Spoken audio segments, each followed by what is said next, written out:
muli tayo sa ating panibagong video at samahan nyo muli ako sa araw na to dahil gagawa muli tayo ng pambahay set. Kaya sa ating mga ka-video, okay natin dyan na hindi pa po nagsusubscribe or follow sa ating YouTube channel, kaya hindi sa ating Facebook page. Subscribe na po kayo and notification bell mga ka-video, okay, idamay nyo na para lagi po kayong updated sa ating mga ginagawa mga video na kagaya nito. Okay, kaya umpisahan na natin.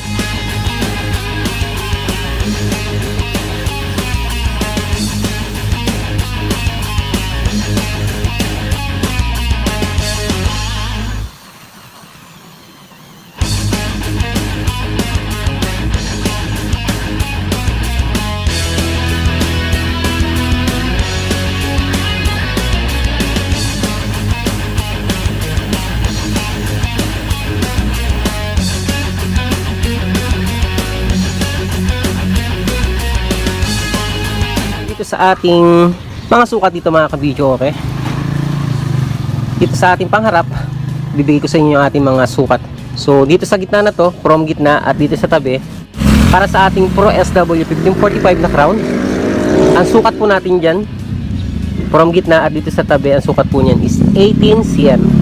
Okay, para makabilog tayo nito.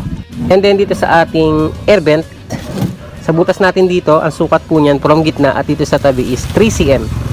Okay, para makabilig tayo nito. And then dito sa ating mid na Pro HM 515 crown brand, ang sukat po natin from gitna at tabi is 5 cm para makabilog tayo nito. Yan po yung ating sukat sa mga bilog.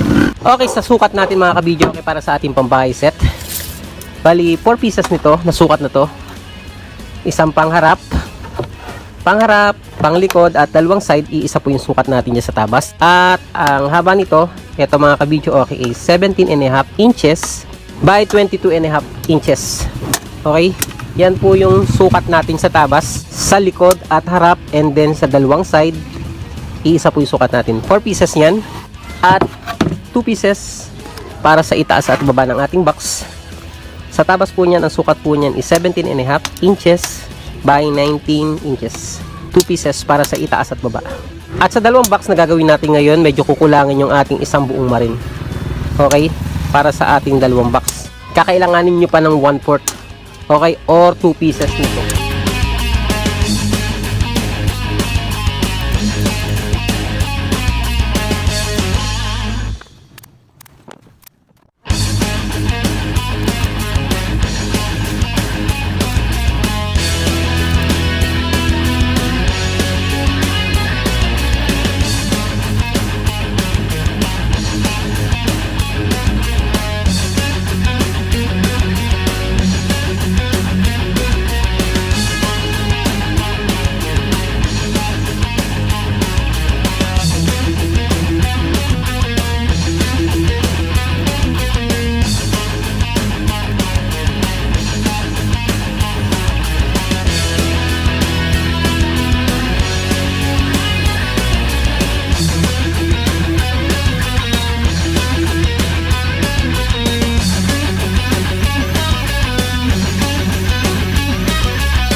So ito na yung ating box mga kabidyo, okay? Yung ating box ng 3-way na ginawa natin.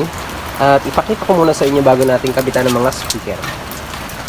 Okay, yung ibang corner talagyan na natin pero wala pang iba. So ikabit na natin yung ating ibang mga accessories dito sa ating speaker box. At nakabit na natin yung ating ibang corner. Plastic corner. So dito wala pa. And then ito naman yung ating air vent size 3. Okay. So ito yung ating loob ng speaker box.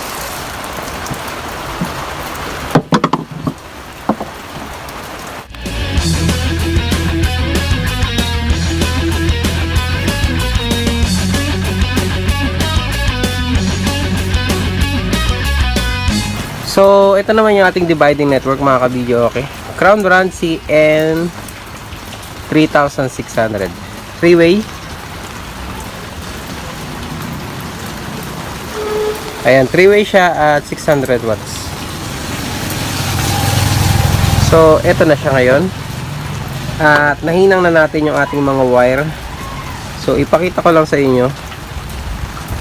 Itong nasa baba na to, nakasulat naman dito yung hooper. Ibig sabihin dito natin ilalagay yung ating linya sa ating subwoofer. And then dito naman may nakasulat dito na mid and then tweeter. So dito yung ating tweeter at dito yung ating mid. At ito yung loob ng ating dividing network. And then ito naman yung kanyang labas. Pwede tayong gumamit ng connector na speak on at flat wire lang. Okay? Or yung banana type. Okay, so plastic lang po ito mga kabidyo, okay. Okay. 3-way. Kaya ikabitan natin.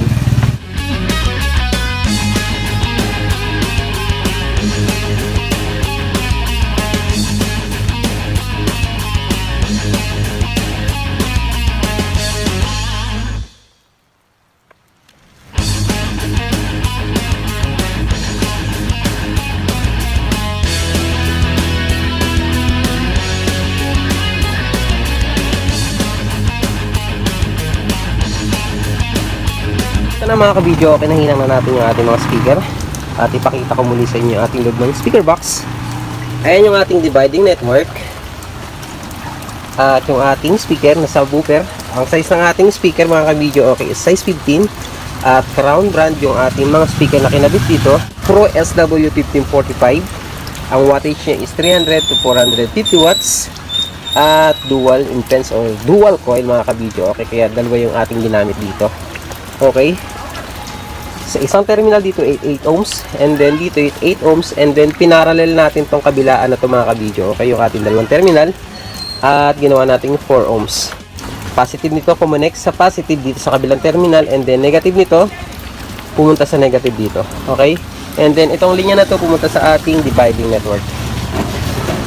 Ginawa nating 4 ohms yung ating subwoofer na D15 and then ito naman yung ating mid. Ang ating mid is Pro HM515. Ang wattage niya 100 to 150 watts, 8 ohms. Okay? So wala tayong capacitor na kinabit. Diretso sa ating dividing network.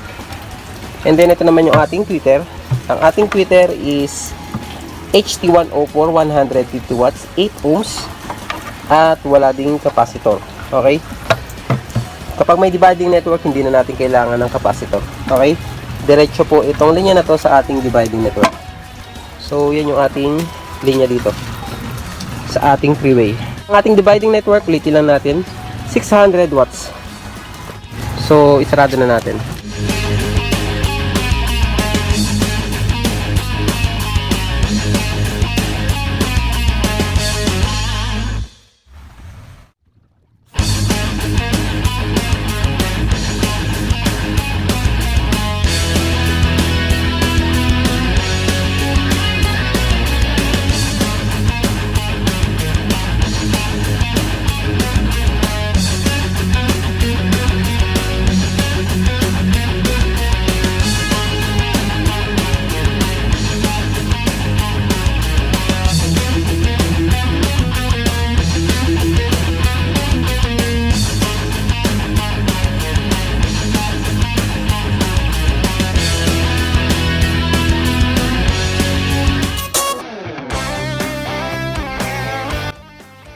So sa time na yan mga kabidyo, okay, nagpapatugtog na po tayo at nagsa-soundcheck.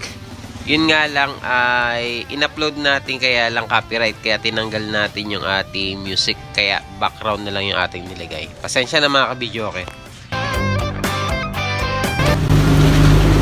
Hey, check, mic test. Hey, check, hey, test, mic test. Hey, check, hey, test, testing mic check, 1 2 test. Hey, check, hey, test, hey, check, test, hey, test, mic check, test, hey, test, check, test, hey, hello, test, hey, check, mic test, hey, test, mic test, 1 2 test, hey, check, mic test, hey, hello, check, mic test, hey, test, check, hey, mic test, hey, check, hello, test, check, hey, mic test, check, hey, hello, mic test, check, hey, test, hello, mic test, 1 2 test, hey, check, hey, test, hey, hello, check, mic test. 1, 2, 3, 4, 5, 6, 7, 8, 9, 0, 0, 0, 5, 8, 0, 9.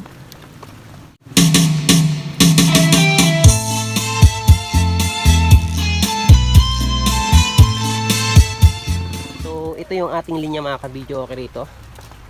At ito na rin yung mga kasama ng set na to mga kabidyo, okay. Ito yung ating Yamaha F4 USB.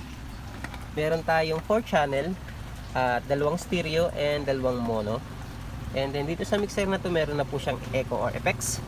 And then yung volume natin sa ating player, okay, mag-play muna tayo ng kanta. 7, 4. Ayan. So ang volume ng ating player dito is narito sa ating USB 4 and 3 and 4. Ayan.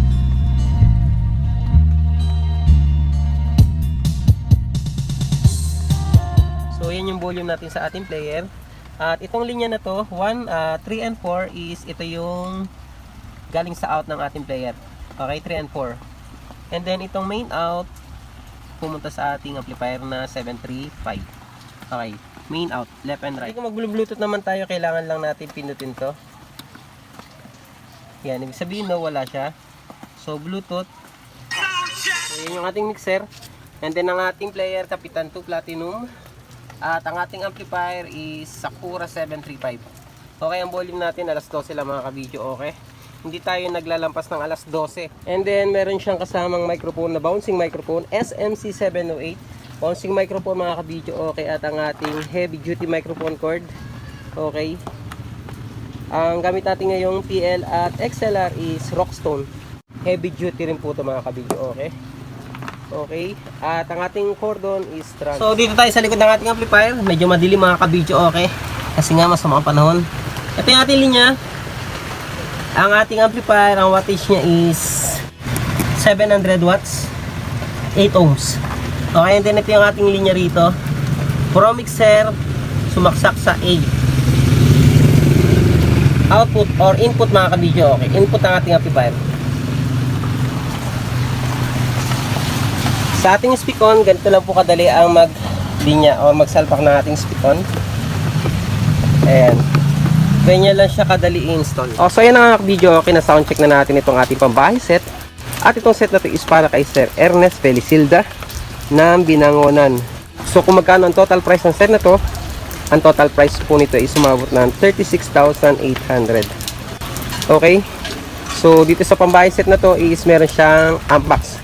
At medyo maliit lang yung ating amp box dito sa set na to. Soundcheck lang tayo na mabilis kasi nga medyo masama yung panahon kaya hindi tayo makapag soundcheck ng matagal. Kaya maraming salamat sa tiwala ni Sir Ernest Felicilda ng Binangonan Rizal sa kanyang tiwala sa atin. At shoutout na rin kay Sir Ernest sa kanyang pamilya. So hanggang dito na mga kabidyo, okay, sana ay nakatulong ang video natin ngayong araw na to para sa ating mga kabidyo okay natin dyan na gustong bumuo ng pambahay set na ginawa natin ngayong araw na to. At sa mga hindi pa po nagsasubscribe or follow sa ating YouTube channel, ganyan sa ating Facebook page, subscribe na po kayo and notification bell mga kabidyo, okay. Idamay nyo na para lagi po kayong updated sa ating mga ginagawa mga video, and paki-like and share nyo na rin po kung nagustuhan yung ating mga video. At sa mga nagko-comment, kung hindi ko man po ma-reply ng inyong mga message, pasensya na po kayo dahil hindi po natin masagot isa-isa ang inyong mga comment dahil medyo busy po tayo sa dami ng ating mga ginagawa ngayon. So pwede naman po kayo mag-PM, kaya lang medyo delay tayo mag-response sa ating mga PM kasi nga medyo busy nga mga kabidyo, okay? Kaya maghintay na lang kayo ng ating mga response. Kaya hanggang dito na lang, maraming salamat at hanggang sa muli. God bless.